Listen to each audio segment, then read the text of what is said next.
So how do intuitive readings generally work? So the way I was taught and based on my studies of it is that they are the translation of your heart and mind. They are the unified message, oneness your heart and mind has for you that we have failed to listen to. It's because life has been too busy. And to have your heart and mind aligned, be in oneness, is you being able to listen to your soul, to that intrinsic person you have always meant to be and had to understand even before. It's hard to do because as people, we tend to focus on certain aspects of life, certain things that we were asked to normalize. So, prioritizing money, materials, relationships over our personal understanding of where our soul lies. So, this video sounds serious in nature, but it's gonna have a bit of humor into it because this reading particularly is for the Marurupok, or this is for the people who are single, easily fall, or afraid to commit. Why not use this time of quarantine and solitude to reflect on why our lives are like this? So if you are single, Marupok, your eyes can tend to focus on one person, or you are afraid to commit, then this might be the intuitive guide that you've been called to, and I'm hoping you enjoy it. I'm hoping it attacks you in some way or another so that you may reflect on what you need to personally develop on. I'm gonna pick 3 cards. I'm gonna lay them out on the mat here. After I pick the 3 cards, you will choose after doing a quick meditation practice. Once you choose your card, I will simply interpret them for you and understand it, see it, feel it, how you would want to feel it. Again, I take this practice very seriously, but I do try to interject a bit of humor into it, so I'm hoping you don't feel too caught up in it. One more thing. Intuitive readings, intuitive guidance is a way for us to simply understand where our energy, where our current state of the soul is headed towards. It is not set in stone, but at the same time, it is what you're currently attracting, projecting. It's your personal law of manifestation. So, to a certain extent, yes, we can alter it by our free will, by our intentions, but also it's things that we have to be careful of that, oh, are my actions constantly bringing me back into this cycle or pattern? So, let's see. Right, at this point, I want everyone to just close your eyes and start taking 3 deep, meaningful breaths. Just to pace ourselves, I'm gonna walk you through the breathing practice. Exhale to synchronize our breath. Inhale through the nose. 1, 2, 3, 4, 5. Exhale 5, 4, 3, 2, and 1. Inhale 1, 2, 3, 4, and 5. Exhale for 5, 4, 3, 2, 1. Inhale 1, 2, 3, 4, 5. Exhale 5, 4, 3, 2, 1. Open your eyes and whichever attacks you first, be it 1, 2, or 3. Let it call out to you. Take a mental note of what the first card or the card that draws you in the strongest. So again, 1, 2, and 3. What we're gonna do at this point is I'm gonna place timestamps at the description. For YouTube, you can click it. For Facebook, you can skip ahead to that timestamp. And yeah, view your card. So for those who pick card number 1, what does this time of quarantine, solitude, and discernment mean for you?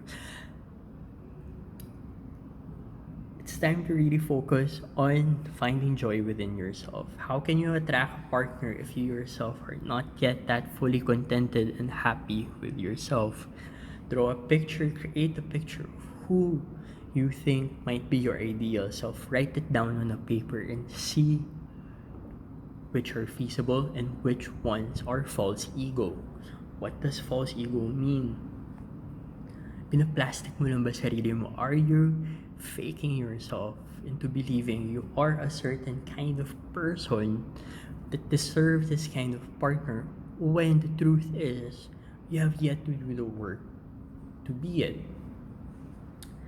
Are you telling yourself that I want a partner in life na committed, serious, is done playing around?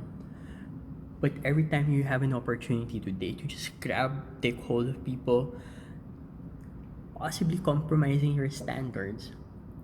Tanong, are you really that desperate for love? Because you can't simply love yourself yet.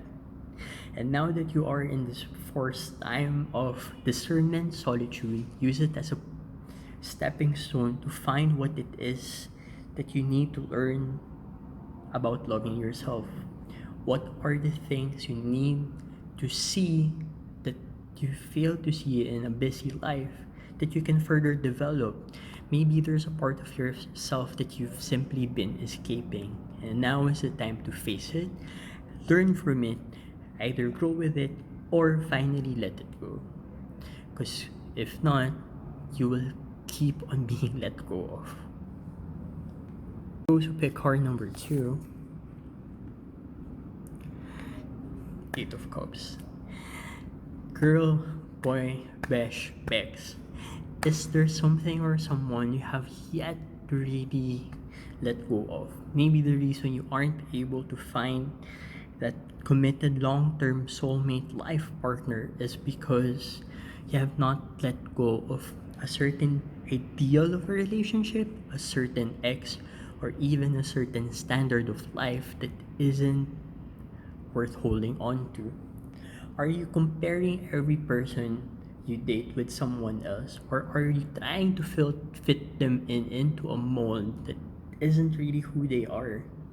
And the more you act out, the more you push them away, and the more you have to be in this process of letting go. Because the moment you accept a person for who they are, for the situation for what it is, for the time that is already there, girl, things will be so much better. How can you be in a new relationship? How can you be in a serious committed relationship when there's something always holding you into the past? You're not being fair to the next person. Sometimes they say it takes a new person to really forget about someone else. Girl, they are not tools. You're using them the way you feel like you are being used. You're not getting the same type of commitment because you aren't giving the same commitment. So come on, there's an honesty that needs to be done, and maybe now is the time to really reflect on it. And for those who wear the crown of number 3, do you really know what you want? So maybe the reason you're not finding the ideal date, lifetime partner, or even someone who you feel like can commit to you is because you don't even know what you want. You're just taking each person as they are to the point that you're compromising yourself. So apparently you don't know how good you are. Apparently you feel like you really have to compromise yourself. So sino ka ba para to deserve someone better or someone at your part? So why let yourself be stuck in that pattern, in that mindset of not being good enough, if in reality you deserve so much better than people who ghost you, than people who suddenly, I will talk to my ex just to have closure, then go back to you, and then it ends up being, oh my gosh, they went back to their ex. But in the first place, you already saw the red flags, you already know the red flags, and it's just because you don't know what you want that you're compromising, you're settling. So girl, understand what you want, manifest what you want, be who you want, and that person will come. Because if you have picked card number 3 in particular, what I feel for you is you are one step away from meeting a new romantic relationship that will really bring joy and inspiration to you. I won't say that they are your forever yet, they're your soulmate, because that part is a work in process. That is an everyday decision that you have to do. Meeting them is preparing your soul. From what I see, your souls are ready. It's just that there's this 1, 2, 3 at most things you're compromising that you're settling for with other people. That's why you are yet to really get who you do deserve. So girl, take off that crown of kasyungahan katangahan kagagahan. Set it aside. You deserve the crown of being respected, dignified, and appreciated for every aspect of who you are without compromising things that don't need to be compromised.